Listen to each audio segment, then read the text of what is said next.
ആര്യ എവിടെ പോയി? കണ്ടില്ലല്ലോ. ഞാൻ വിളിക്കാം, നീ ഇറങ്ങാൻ നോക്ക്. ശരി.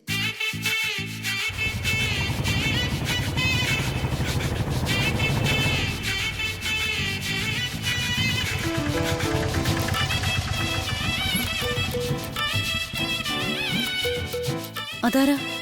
ഒരു ബൈക്കിന്റെ ശബ്ദം കേട്ടല്ലോ.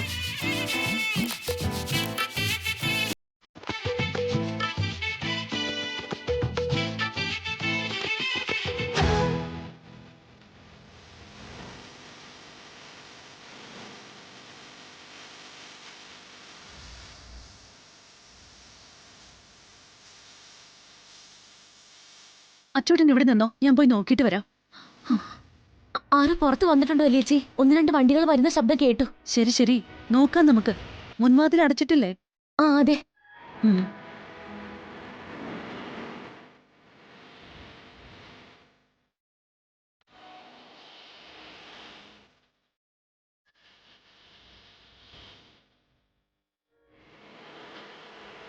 ഇത് സൂപ്പർ വീടാണല്ലോ. ഒതുങ്ങി ഒരു ശല്യവും. അതെ അതെ, പരിചയപ്പെട്ടപ്പോഴേ നമ്മൾ ഇടയ്ക്കിടയ്ക്ക് ഇങ്ങോട്ട് വരേണ്ടതായിരുന്നു. അത് സാരമില്ല, ഇന്ന് വന്നില്ലേ, ഇനിയും വരാവുന്നല്ലേ ഉള്ളൂ. അങ്ങനെ ഒരു ശീലമാക്കണ്ട.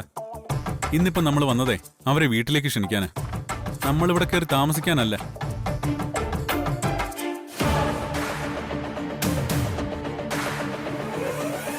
വീട് അടച്ചിട്ടിരിക്കുകയാണല്ലോ, ആരുമില്ല ഇവിടെ. വാ നോക്കാം.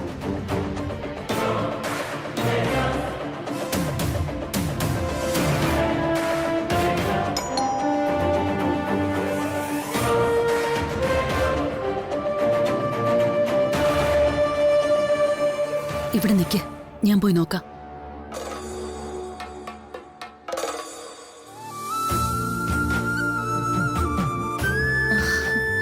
പ്രസാദേട്ടൻ.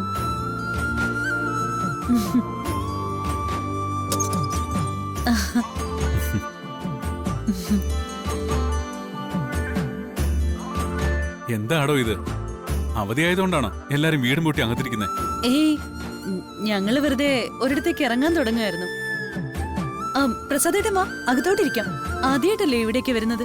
ആദ്യമായിട്ടാ, പക്ഷെ വന്നത് ഇവിടെ ഇരിക്കാനല്ല, നിങ്ങളെയൊക്കെ കൂട്ടിക്കൊണ്ടു പോവാൻ വേണ്ടിട്ടാ. കൂട്ടിക്കൊണ്ടു പോവാനോ? എങ്ങോട്ട്?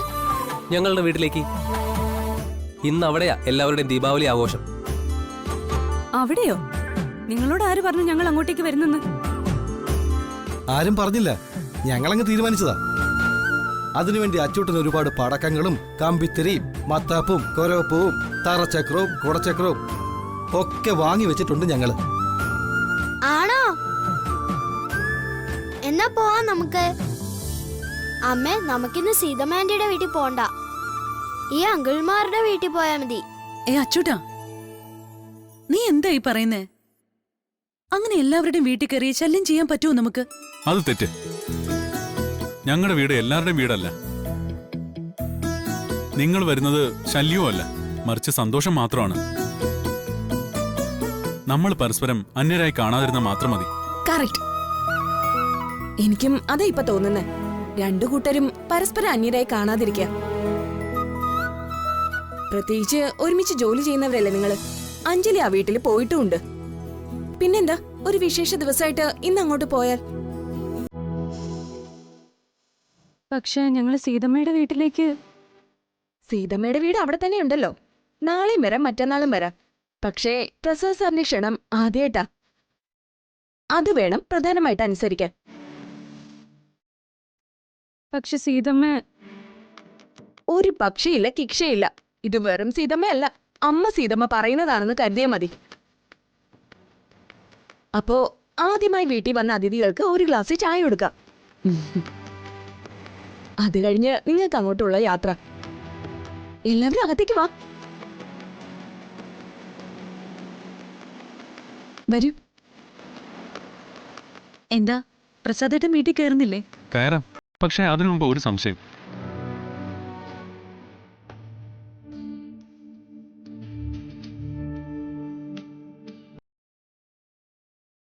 ദേ, ആ കൃഷ്ണനെയും ആ കൊച്ചമ്പലത്തെയും ആരവിടെ പ്രതിഷ്ഠിച്ചത്? എന്നും പൂജയൊക്കെ നടത്തോടെ? ഏയ്, നിത്യപൂജ നടത്താനൊന്നുമല്ല. അത് കുട്ടിക്കാലത്തെ ഒരു ഓർമ്മ പുതുക്കലാ. ഞാൻ എന്നും ഓർമ്മിക്കാൻ ആഗ്രഹിക്കുന്ന ഒരു ഓർമ്മ. എല്ലാവരുടെയും ജീവിതത്തിൽ കാണില്ലേ ഇങ്ങനെ ചില പ്രതിഷ്ഠകൾ? അതില് എന്റെ മനസ്സിലെ വിഗ്രഹ ശ്രീകൃഷ്ണൻ. വിഗ്രഹമായിട്ടല്ല, മനുഷ്യനായിട്ട് കാണണമെന്ന ആഗ്രഹം, അത്രയുള്ളൂ.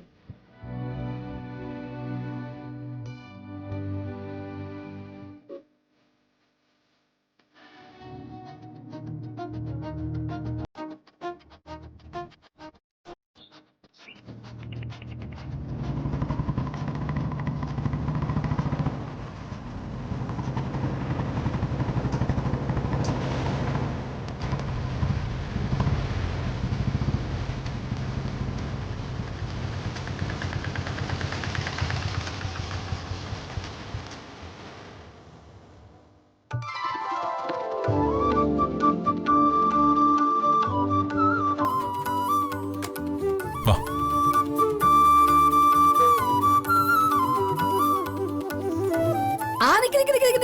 കേറാൻ വരട്ടെ. ഒരു മിനിറ്റ്, അഞ്ജലി കുട്ടി ഇങ്ങോട്ട് വന്ന് നിൽക്കണം. അതെ, ഞാൻ ദാ വരുന്നു.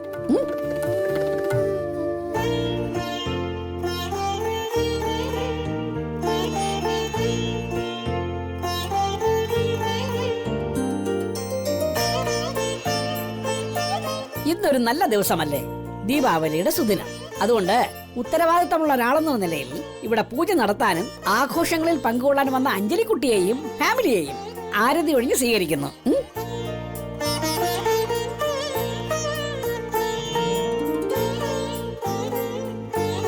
ഇനി നിങ്ങൾക്ക് അകത്തേക്ക് കയറാം.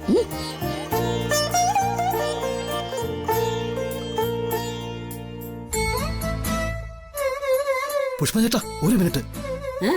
ആരതി. ഓ എന്ന്. ആ ശരി ശരി, മോളിങ്ങോട്ട് നിന്നാട്ടെ, ആരതി ഒഴിയട്ടെ. എനിക്കും കൂടെ.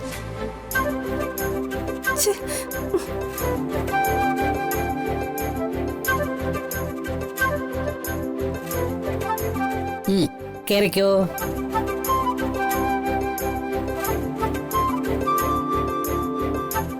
എന്നാ പിന്നെ ഇനി ഞങ്ങളായിട്ട് കുറയ്ക്കുന്ന എന്തിനാ? ഞങ്ങളെ കൂടെ ആരതി ഒഴിഞ്ഞാട്ടെ പുഷ്പം ചേട്ടാ, ഞങ്ങൾ വഴക്കൊന്നും പറയില്ല. സന്തോഷം. ഇങ്ങോട്ട് നീങ്ങി നിന്നേ.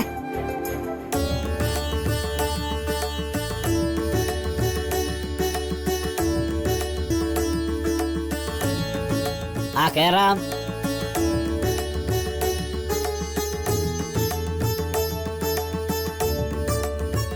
അതെ, ആഘോഷിക്കാനും പൂജിക്കാനും ഒക്കെ ആൾക്കാരായി. സന്തോഷം. പക്ഷേ പൂജയ്ക്കുള്ള സാധനങ്ങൾ പലതും വാങ്ങണം. ഞാനും മുരളിയും കൂടെ പോയി വാങ്ങിട്ട് വരാം. പൂജയ്ക്കുള്ള സാധനങ്ങൾ മാത്രമല്ല, വേറെ ചിലതുകൂടി വാങ്ങാനുണ്ട്. ഞാനും വരാം പുഷ്പം ചേട്ടാ. ഹോട്ടലിൽ പോ, നീ വണ്ടി എടുക്കടാ. ഹരി വന്നേ, ചില കാര്യങ്ങളൊക്കെ ചെയ്യേണ്ടതുണ്ട്. ഉള്ള സാധനങ്ങൾ വെച്ച് പൂജയ്ക്ക് ഒരുക്കി തുടങ്ങിക്കോളും. അപ്പോഴേക്കും ഞങ്ങൾ ബാക്കി സാധനങ്ങളെ വന്നോളാം. ശരി. വാ.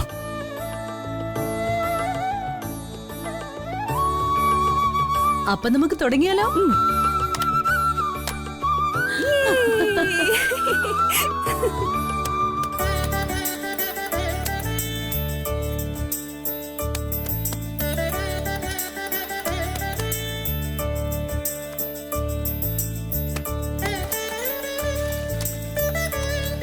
നടുവേദനയാണെന്ന് പറഞ്ഞിട്ട് എന്തിനാ ഇങ്ങനെ ഓരോന്ന് ചെയ്യുന്നേ?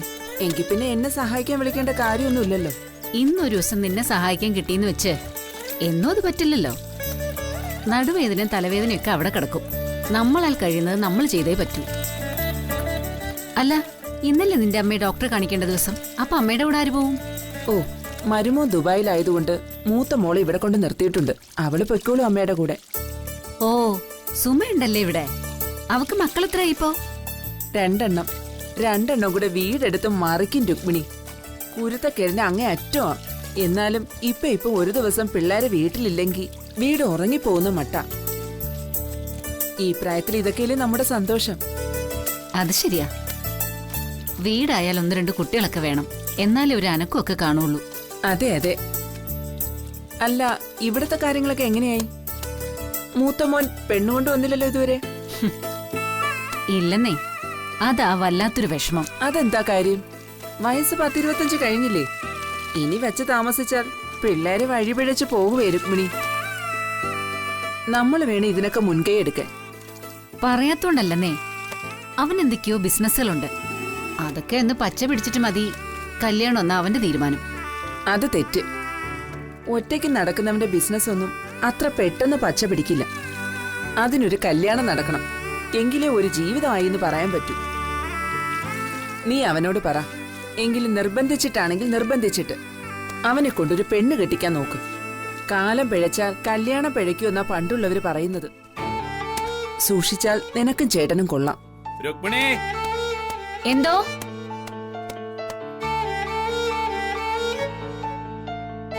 ദാ ചായ. എപ്പ ചോദിച്ചാ രുക്മിണി ഒരു ചായ? ഇനി ഞാൻ അടുക്കളയിൽ വന്ന് ഇട്ട് കുടിക്കണോ? ചിലപ്പോ വേണ്ടി വരും. ഇവിടെ എല്ലാം ചെയ്യാൻ ഞാൻ ഒരുത്തിയുള്ളൂ. അതിപ്പോ എന്റെ കുറ്റം അല്ല. നീ പറ മോന്റെ അടുത്ത് ഒരു പെണ്ണിനെ കൊണ്ടുവരാൻ. അല്ലാതെ ഞാൻ വിചാരിച്ച ഒരു പരിഹാരം ഉണ്ടാവുമെന്ന് എനിക്ക് തോന്നുന്നില്ല.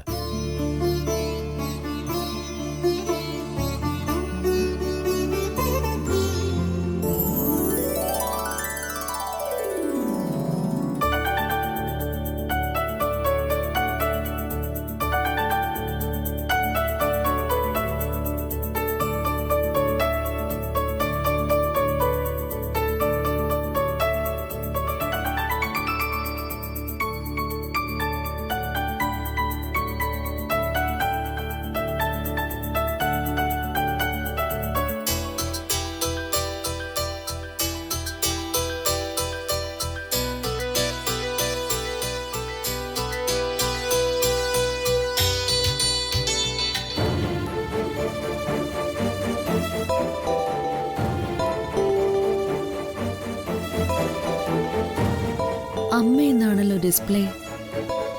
ആളിവിടെ എത്തിയിട്ടില്ലല്ലോ. എന്തെങ്കിലും അത്യാവശ്യ കാര്യം ഉണ്ടാവോ? എന്തായാലും എടുത്തു കളയാം. ഹലോ ഹലോ, ഇത് പ്രസാദിന്റെ ഫോണല്ലേ? അതെ അമ്മേ. പ്രസാദേട്ടൻ പുറത്താ. ഫോൺ ഇവിടെ വെച്ചിട്ട് പോയി. ഓ, അത് ശരി. അല്ല, ആരായി സംസാരിക്കുന്ന? ഞാൻ അഞ്ജലിയാ. പ്രസാദേട്ടന്റെ ഇവന്റുകൾക്ക് ഫുഡ് സപ്ലൈ ചെയ്യുന്ന കാറ്ററിംഗ് യൂണിറ്റിന്റെ ആളാ. ഓ, അത് ശരി, സന്തോഷം. അവിടെന്താ ഇന്ന് വല്ല വിശേഷമുണ്ടോ? ദീപാവലി ആയിട്ടേ വീട്ടിൽ ചില പൂജകളൊക്കെ വേണമെന്ന് പ്രസാദേട്ടൻ പറഞ്ഞു. അതിന് സഹായിക്കാൻ വന്നതാ. അത് നന്നായി. എന്താന്നറിയില്ല, മോളുടെ ശബ്ദം കേട്ടപ്പോ തന്നെ എന്തോ എവിടെയോ ഒരു പരിചയമുള്ള പോലെ തോന്നുന്നു. എന്തോ ഒരു അടുപ്പമുള്ള പോലെ. മോൾ അവിടെ എവിടെയാ താമസിക്കുന്നത്? ടൗണിൽ തന്നെ അമ്മേ. ഇവിടുന്ന് ഒരു ഏകദേശം 3-4 കിലോമീറ്റർ അപ്പുറം. ഓ, ആ ദേ ഹരി വരുന്നു. ഞാൻ ഫോൺ ഹരിക്ക് കൊടുക്കാം. ശരി മോളെ. ഞാനവന്റെ അമ്മയാ. ഞങ്ങളിനി അവിടെ വരുമ്പോ നീ ഒന്ന് അവിടെ വരണം. എനിക്ക് മോളെന്ന് നേരിട്ട് കാണാനാ.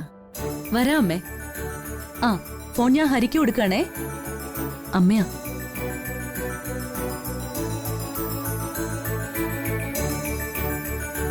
അമ്മ, ദീപാവലിക്ക് പലഹാരമൊക്കെ ഉണ്ടാക്കിയോടെ? ഓ എന്റെ ഭഗവതി, ഇത്രയും വളർന്നിട്ടും പലഹാരം എന്നുള്ള വിചാരം മാത്രമേ ഉള്ളൂ. നീ ആ പെങ്കൊച്ചിനെ കുറിച്ചൊന്ന് പറഞ്ഞേ. ആരാ അവള്? ഏത് പെൺകൊച്ചു? ആ ഫോൺ എടുത്ത കുട്ടി തന്നെ. ആ അതോ? ആ നമ്മുടെ അഞ്ജലി ചേച്ചി അമ്മേ. നമ്മുടെ അമ്മ ഇവന്റ്സില് സഹായിക്കുന്ന ആളാ. ഓ കൊള്ളാലോ, നല്ല കുട്ടിയാണോടാ അത്. നല്ല സ്വഭാവമേ.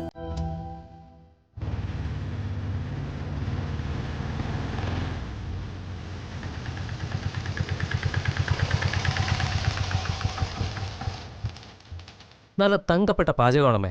ജിലേബി, ഉണ്ണിയപ്പം, അച്ചപ്പം, ബോളി, ഇതൊക്കെ നല്ല സ്വയംഭം ടേസ്റ്റ്. നാവില് വെച്ച അലിഞ്ഞു പോവും. ഒന്ന് പോടാ. അവന്റെ ഒരു അച്ചപ്പും ബോളി. നിനക്കെപ്പോഴും തീറ്റയുടെ കാര്യം മാത്രമേ ഉള്ളൂ.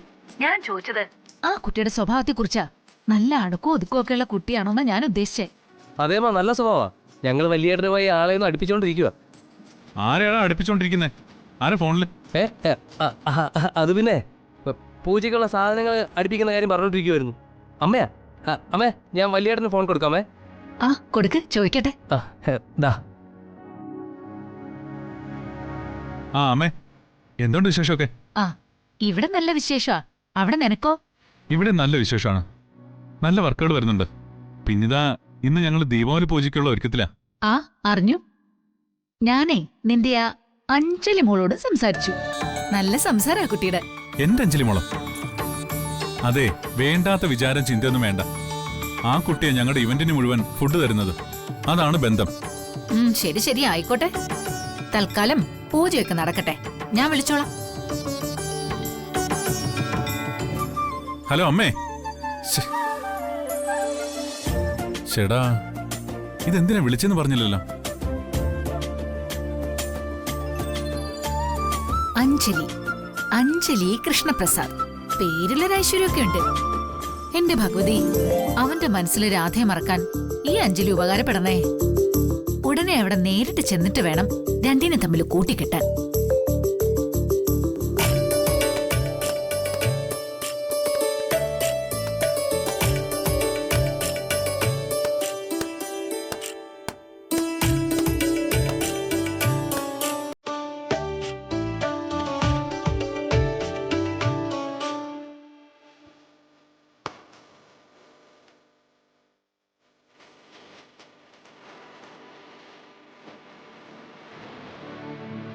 ആഹാ, ഇത് കൊള്ളാലോ.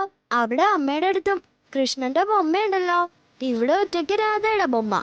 ഇത് എടുത്തോണ്ട് പോയാ അമ്മയുടെ കൃഷ്ണന്റെ ബൊമ്മയോട് ചേർത്ത് വെക്കാം.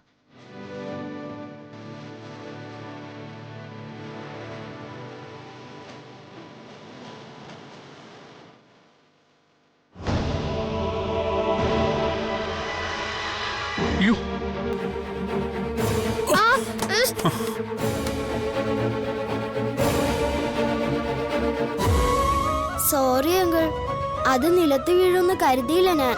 സാരല്ല ചൂട്ടാ, ഇത് നിലത്ത് വീണില്ലല്ലോ, ഞാൻ പിടിച്ചില്ലേ. അങ്കിളിന്റെ ക്യാച്ച് ഉഗ്രനാ.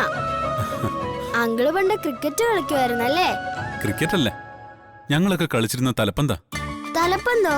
അതെന്ത് കളിയാ? ഞാൻ കളിച്ചിട്ടില്ലല്ലോ. ഇന്നത്തെ കുട്ടികൾക്ക് അറിയില്ലത്. പണ്ട് ഞങ്ങളൊക്കെ ഓണക്കാലത്ത് കളിച്ചിരുന്ന ഒരു കളിയാ തലപ്പന്തും കുട്ടിയും കോലും ഒക്കെ. ഒരാള് പന്ത് അടിച്ചു വിടും, എതിർപക്ഷത്തുള്ളവര് അത് താഴെ വീഴാതെ പിടിക്കണം. അങ്ങനെയാണ് തലപ്പന്ത് കളി. അത് കൊള്ളാം, നല്ല കളിയാണല്ലോ.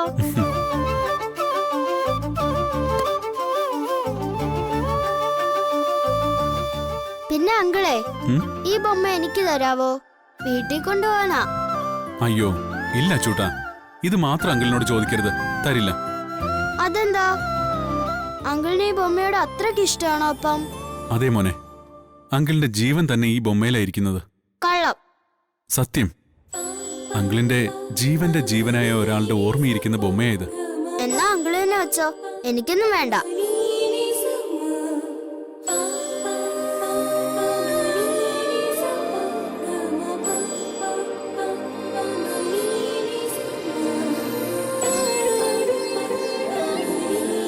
നീ പിണങ്ങണ്ട, കൊച്ചുകുട്ടിയല്ലേ.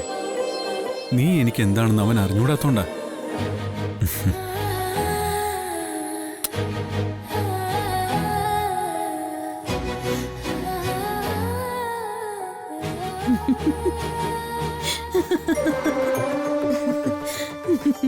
സത്യം? സീതമ്മ അങ്ങനെയൊക്കെ പറഞ്ഞായിരുന്നോ? പിന്നെ ഞാനെന്താ ഉണ്ടാക്കി പറയാണോ ഇതൊക്കെ? എടി, എല്ലാവരുടെയും ജീവിതത്തിലുണ്ടാവും ഇതുപോലെ നടക്കാത്ത റൊമാൻസും കോമഡിയും ഒക്കെ. അധികം ആരും പുറത്തു പറയാത്തതാ.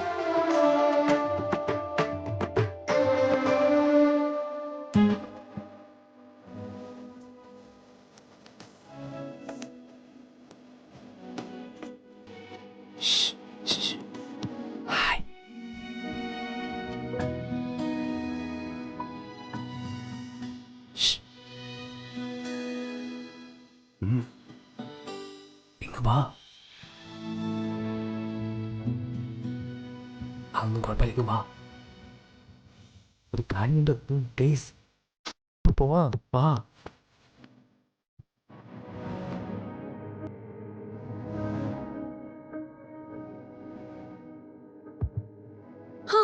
ഇരുന്നിരുന്ന് നടു ഒടിഞ്ഞു. ഞാനൊന്ന് നടന്നിട്ട്